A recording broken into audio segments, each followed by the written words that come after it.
right, Jill. If there's anything I or the girls can do, just call us. Promise me, then I'll leave. I promise, Nancy. Tears were burning her eyes again. Leave, her mind shrieked. Leave so I don't have to hear the pity in your voice. Jill gasped when she heard the filtered words through the door. I knew it was too good to be true. You owe me $5, Sue. I bet you that Deke wouldn't go through with the wedding, and I was right. What a rotten thing for him to do. The least he could have done was call Jill and tell her the wedding was off and not put her through this humiliation. You're right, Nancy. I don't know why I even bothered to make the wager. Everyone in the office was so sure this wedding would never come off. Jill was the only one who didn't seem to have even one small doubt. I feel so sorry for her. I just wish there was something we could do, but I know that Jill needs to be alone now to sort out her emotions. Forget the $5. I'm just sorry that I ever made that silly bet in the first place. It was a terrible thing for us to do. Jill is our friend. What we should have done was tell her what a bounder Deke really is. That would have been a real favor for our friend. I didn't have the nerve, Nancy, Sue all but squealed. Besides, there was always the hope that Deke was serious about the wedding and truly did love Jill. Whatever, it's over and done with now. The best thing we can do is leave Jill as she suggested. In her own way, she'll cope with all of this.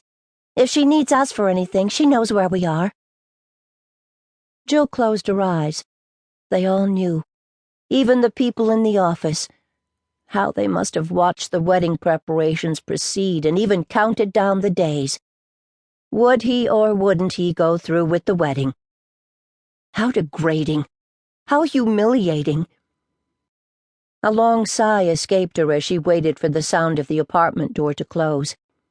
They meant well, but the look in the minister's eyes was all the pity she could handle for one day. Her eyes fell to the stack of luggage next to the door.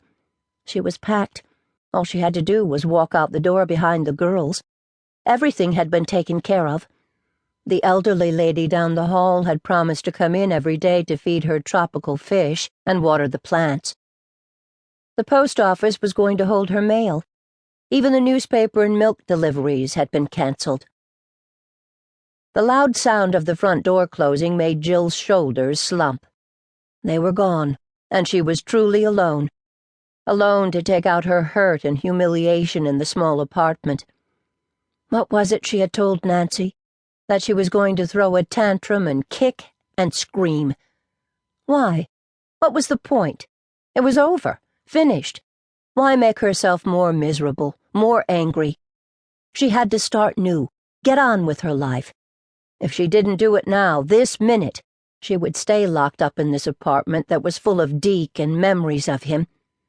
Before she could change her mind, she opened the bedroom door and then picked up the 2 suitcases. The tweed luggage, her gift to herself, rested in the back of her yellow compact car. Her pocketbook was in the bucket seat on the passenger side.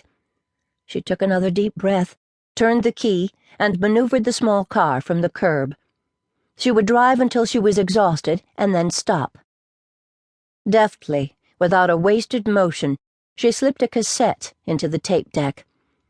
Strains of romantic music rose and soared within the confines of the small car.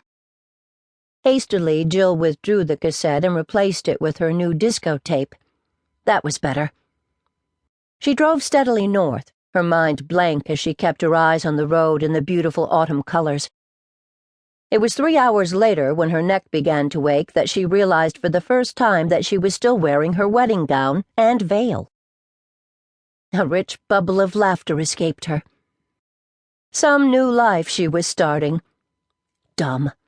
It was a dumb thing to do. No wonder people had smiled at her whenever she slowed down for traffic.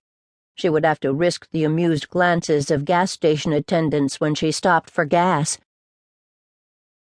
She drove for another hour before she saw what she considered to be a suitable gas station.